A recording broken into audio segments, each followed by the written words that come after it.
Like those are the conversations that we should all be seeking, right? For enlightenment, creates, maybe there's business opportunities there. Maybe there's something that you have not yet learned about yourself that is relevant now, and can change the direction of your life, can inspire you.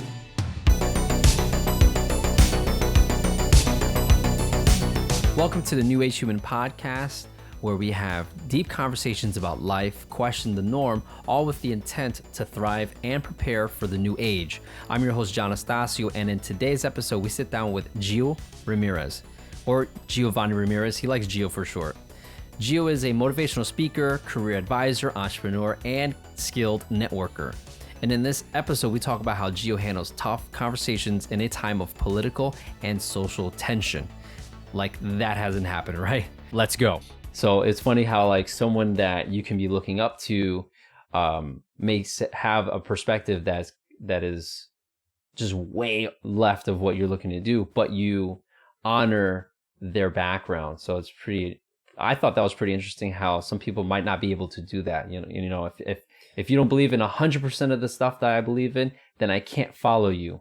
I completely discredit everything that you've done.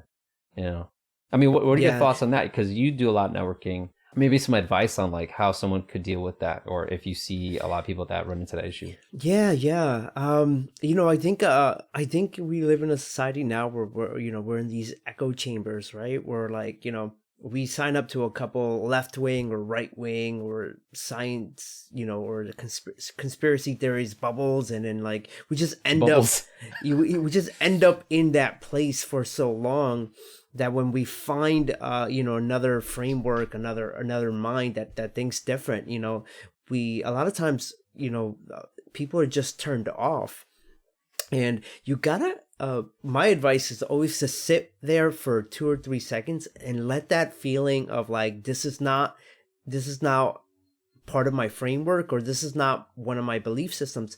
Let that initial feeling, like, flow through your system, and then continue to pay attention, and you're gonna really get a new perspective.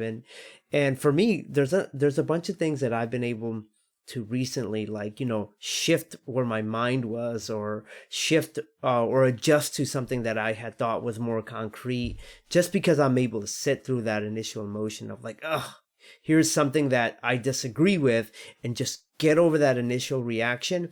And a lot of times you're going to find some gold there. That's the advice I give people for that, and I find it beneficial for myself. Yeah. Do you think that your ability to separate your emotional ties to your beliefs from the actual person and the conversation you're having, do you think that's a huge part of networking? And is it something that you've used a lot or needed to use a lot? Yeah, it actually is. If we continue to hang out with like-minded people, we'll just get like-minded results, right? And so you gotta seek out, like, all kinds of different personalities of different social classes to get a breath of what society is experiencing, what are opportunities, right? And I love meeting someone that's hyper conservative, right? I love meeting someone that's hyper liberal and having deep, rich conversations with them. I consider more of myself a moderate, with that leans a little bit left, but is, like, fiscally conservative. So I'm in this weird space that I have my foot in all different check boxes, right? And so, but I love meeting, and I'm not turned off by, like, if someone has a little bit of a radical idea or a radical ideology. I actually, if someone is standing up for their ideology, I actually give them a lot of credit, because you're gonna get a lot of heat. And so if you approach networking that way, or you approach people that way, I think people don't feel like you're judging them. They feel like they're accepted, even though your belief systems might be vastly different from theirs. And at the end of the day, people just want to connect with someone. And I think that really comes in clutch for networking and attracting people from all different kinds of minds and places, social, economic. From the wealthiest down to, like Joe Schmo at the corner, asking you for an extra cigarette. Right. You never know who that person is, or if they're just having a bad day. Yeah, it's true, man. And hearing people's stories, I think, really being interested in people, like, uh, I think, you may know this, like people just generally like to talk about themselves. No, So it, so, lies. so it takes two or three, questions, and then, they open up, and then like hearing those stories, I love finding like gold in those stories, right? Like there's so much gold, so many principles and wisdoms you can pick up just by hearing someone tell like miniature stories about what they've been through. Where do you think you got that from? I think I have an idea, but I want to ask you, where do you think you got that skill from?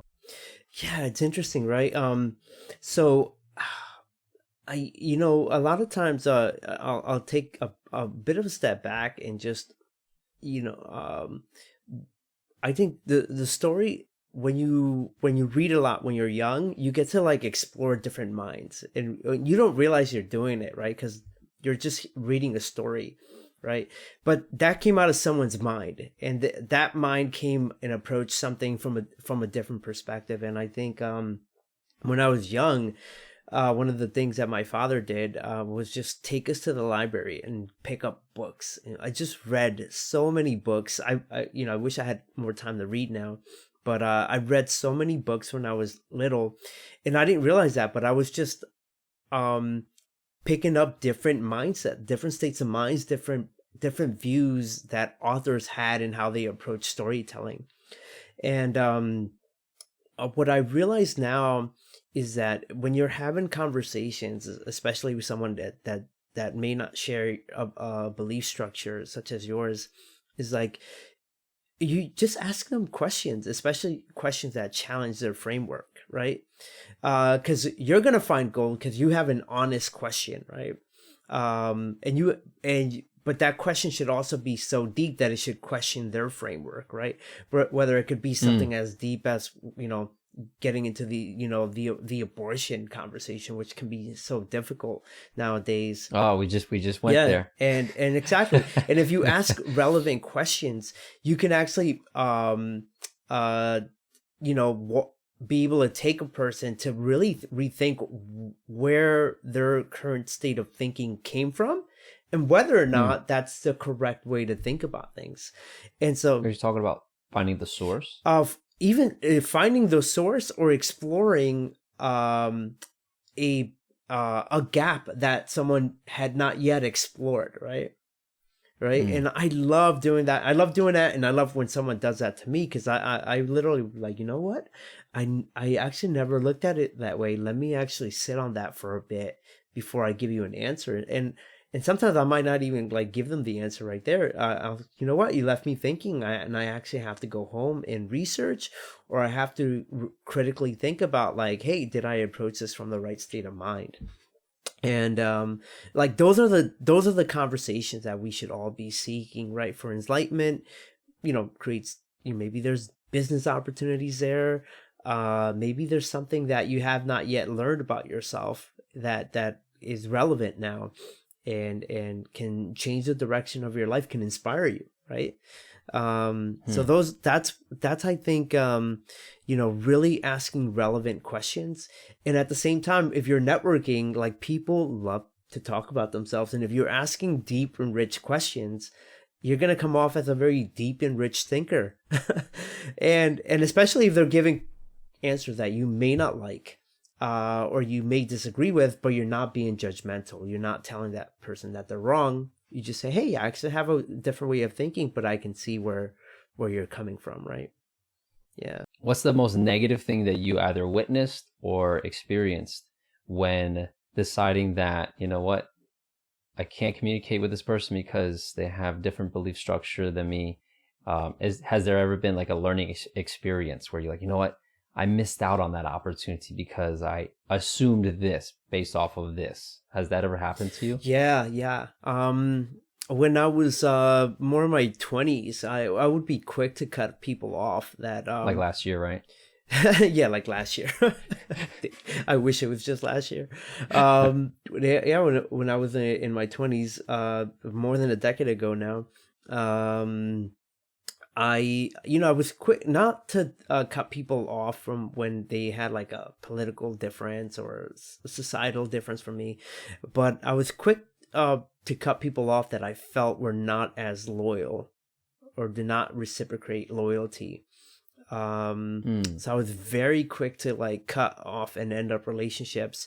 And I actually learned that you gotta just let people be people, and you gotta let people learn through their mistakes. And I think the best friends will tell you when you're going down the wrong path instead of just completely cutting you off. And so that's something that I've learned and I apply still to this day. Like I will take friends out in for coffee and say, hey, listen, I don't think what you did to this person was right. Like, I think you should go and apologize. And here's the reasons why. And, it can lead to some, debate and maybe some emotional conversations. But I think at the end of the day, people appreciate you more when you do things like that. And, there's been multiple times where, the person thanks me, doesn't even realize that they were creating drama on the side. And I think people appreciate you more for that, and they become more loyal. They're like, hey, this person's real. This person actually cares about me and cares about the direction that I'm going. But that's a difficult place to be in. That is a hard place. Yeah. Where you have, especially when that happens in your inner circle. Yeah. Yeah, exactly. There's always like three sides to every story, right? There's, what happened to him or her, what happened to the other person, and then what really happened, right? So you try to get to the root cause and then eventually try to stimulate conversations in a way that they're productive and they're evolutionary. Help people evolve to a better state without them feeling like they're being attacked, right? Ooh. Which I think most people get those reactions, right? Especially when you're holding someone accountable. So if you ever think of holding anyone accountable, you have to preface it. You have to say, hey, listen, you gotta let the person know that they're going to have a negative reaction. So you get them in the mindset. So you say, hey, listen, this is gonna be a difficult conversation, and you might think I'm attacking you right now. So I just want you to let you know that you're going to experience this emotion, but I'm not attacking you. And then you go into it. And so when they start to feel like they're getting attacked, you reminded them that that's going to be the initial reaction.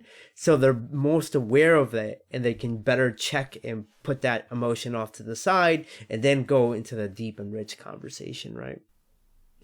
Smart move. Yeah. Tell them it's going to get heavy real quick. But has that ever backfired on you? And they said, oh man, you shouldn't have said that. Yeah. You never know, having deep and rich conversations, you never know where the direction that is going to go. And so, it's definitely backfired on me a couple of times where, someone's either hung up the phone or said, maybe called me names. But again, if you're driving the conversation, you're not allowed to get emotional, if you know what I mean. Like, you have to be the leader in that conversation. And then if someone hangs up the phone, if someone doesn't want to talk to you, you got to be the one proactively reaching out to this person and let them see that this is not coming from a dark place, and it's coming from a place that you want that person to grow. I think that's the biggest part, where you're saying, hey, you know what, I'm doing this because this is what I feel like I should do, and you're pretty much telling them your intentions. Yeah. So that it kind of lowers the guard, I guess. Yeah, right? yeah.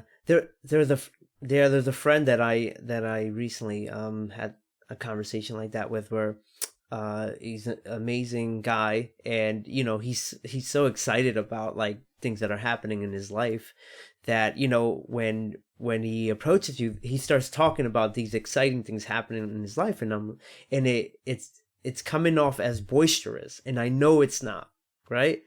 And I know because he's not the boisterous kind of person. He's just excited, and so he's telling everyone like that. And I could see people saying, "Oh, this guy's just showing off." So I said I have to take him off to the side and just say, hey, listen, like, I know you're excited about these things and I don't judge you, but I can see how other people would be judging you. So instead of approaching people by telling them about these amazing things happening in your life first, ask them about the things that are happening in their life and organically bring up the stuff that's happening in your life that you're excited about also. That way it doesn't come across as you showing off, or you're being boisterous about these things and triggering people probably into thinking like, man, my life sucks, and this guy's like bragging about this amazing stuff happening, right? And so, that could be a difficult conversation. And so you're able to help this person kind of change their communication style so that they get more conducive conversations, right? And continue to keep like really good relationships with the people they're around with, as opposed to like, oh, look at this guy who's always showing off, right? Has there been a positive side, or do you have a very positive, amazing story of meeting somebody where at first you said, I don't know, but you gave it a shot, even if they have a completely different perspective as you, or it just did not seem like the type of person that you would network with, and that actually turning into something like a beautiful relationship or something amazing that propelled something in your life? Has that ever happened to you? Yeah, I think that it's a little even hard to think about like a specific example, but I think overall in general, like, in my intrigue to know about people and to get to know them intimately, and to get to learn from them, I think just has produced a wide variety of friendships. And so specifically, I can't, because I'm so non-judgmental these days that it's even hard for me to find someone that I was just like so turned off about. Or how about a specific one? Doesn't have to be like the most, but like to give it something real that somebody can, I don't want to say sink their teeth in, but really just absorb because maybe if even if it's not the best example, maybe it's an example that somebody are experiencing and have experienced. Yeah. Is there anything like that you are willing to choose? And you don't have to give names. I'm just trying to see if you have an example that someone could relate to specifically. Yeah. So I think, I have some like hyper conservative friends, right? Like, Trump loyalists, like they continue to, believe everything that, Trump spews. And I'm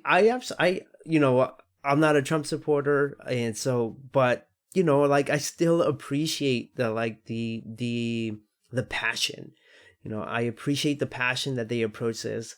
I think if you like Trump, you generally love America, right? Like you love America so hardcore, and you believe in its like deep ideals, and so I'm proud of these people. I'm proud of what they believe in and how they stand up for things, even though I have completely different beliefs, right? And think something else happened, for the last election. And so I love them. I love them probably even more than most of my liberal friends that don't really stand up for other things, as they should. And so I think approaching that, as cheesy as it sounds, like approaching these things with love, right? And admiring people for being passionate. I think at the end of the day, that's going to really produce some amazing results, and you can agree to disagree at the end of the day, but you can always admire someone's passion, someone who's standing up for something, especially if they're catching heat from it, So I think probably that's the specific you were looking for, I think. And you made me think of it very clearly, actually, by asking that question. Thanks, everybody, for tuning in. I just had to cut that short just because we had some technical difficulties, but don't worry. I got Gio's information. You can find him on Instagram at The World of Gio. Go over there, like, comment, subscribe, check him out. He's got some good content. Till next time, bye-bye now.